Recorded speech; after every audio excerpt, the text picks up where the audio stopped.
Can anybody hear me? Yeah. Okay. All right, so this is the Father welcoming speech. So welcome. Glad that you all could make it, and I really appreciate everybody coming to the wedding for Courtney and Mark.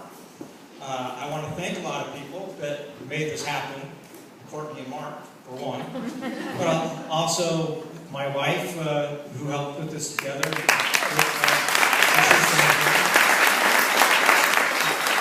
I want to thank the McCartneys, Delcy and Mark.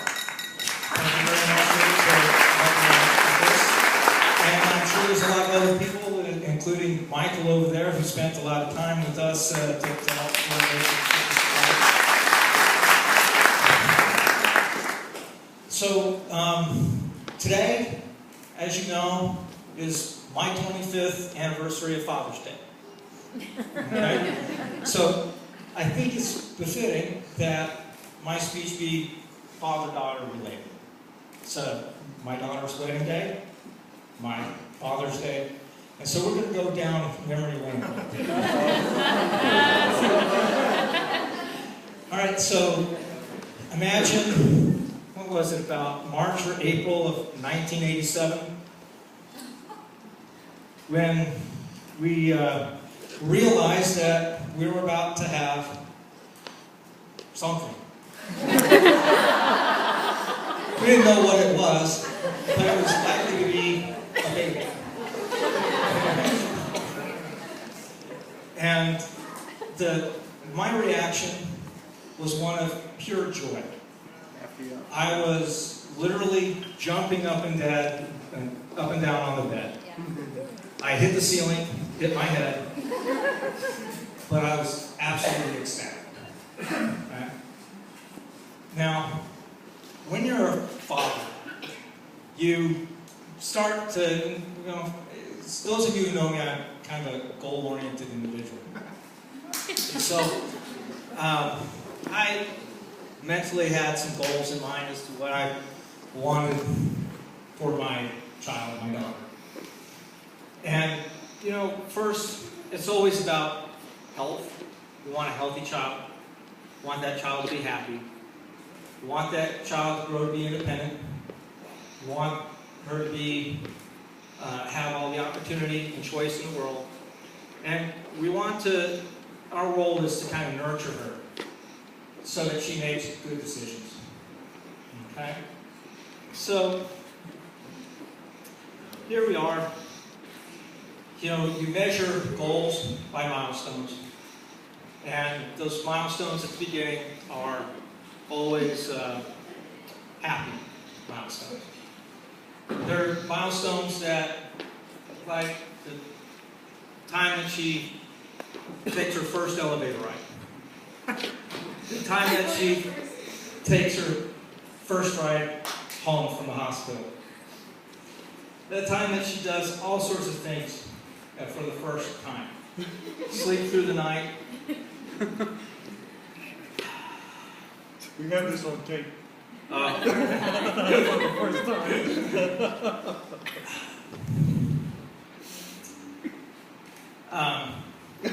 Crawling, walking, talking, all those milestones that when early are happy milestones. They're win-wins.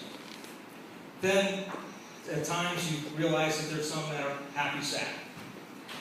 Like the time that we got a brand new washing machine. Entirely happy event, which is extraordinarily ecstatic. And then all of a sudden she realized that the old washing machine had to go. And that became a tremendously sad event. Now, The old one didn't have a safety latch on it. there you go.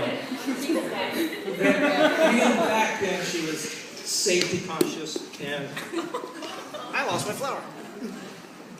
And detail oriented, organized. She used to have lists of all sorts of things as she grew up. And she had a list of her coins organized by the date on the coin. And I came to her and I asked her, you know, Courtney, you have so many lists. You have to have a list of all your lists. How do you keep track of it? And she pulled out a list of all the lists.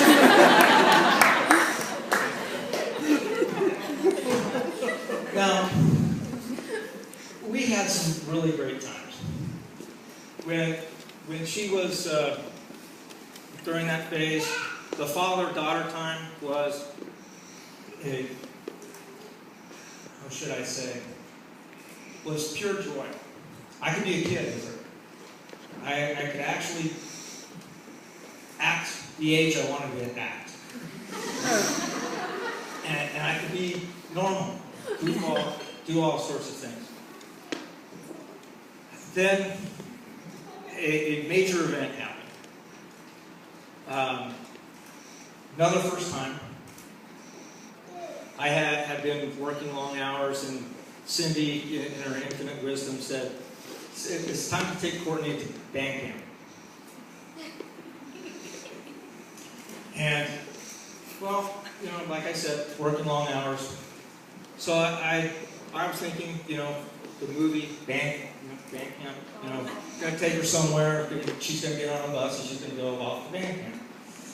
So I'm driving her to her middle school. And we get to her middle school and we notice nobody else is there. We go up to the door and we knock on the door. Nobody's there, nobody's answering. And she turns to me and she says, Daddy, I'm a high schooler now. Now, she could have said anything all the way up to the time I drove there. But at that time it was, you know, wow, I've got a high schooler. So driving her to band camp for the first time was yet another milestone. Now this milestone was in my mind a happy sad, because this was a recognition for me, anyway, that the game has changed. If you recall what happened as we walked into your band camp in high school, this was time, remember, I was that fun-loving dad that all of a sudden could do anything with my daughter, goof off and stuff. But now she's in high school. And skipping through the parking lot, humming or whistling a tune, whatever it was, with her was no longer acceptable. She had established boundaries. And to me, that was a crushing blow. But it was me that had to realize that I had established those goals in the beginning, way back when, that I had to, one of my roles was to get her to the point where she was independent. And that meant that I had to take a step back and let her be independent. And my role changed. Then the next first major milestone happened. First boyfriend. There was somebody before Mark. But that didn't last too long. That was that too was too big of a thing for me to handle, and things were happening way too fast. But I had to take a step back. She had to be independent. Now we have to move into, we have to give her the opportunity to make her own choices. And that I had to take a step back and see her make the choices for herself. And I'm here today to say that she's made some pretty darn good choices.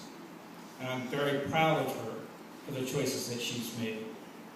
And I think that choosing Mark here was a great choice. And I'm very proud to call him my son-in-law. And I'm very proud to call the McCartneys my in-laws, I guess. I'm very appreciative of this event here, which is really merging two families. And having spent time with Delcy and Mark and last night with the other people in the family and tonight, I'm very proud to see these two families merge. So, to me, Courtney and Mark and everybody, thank you.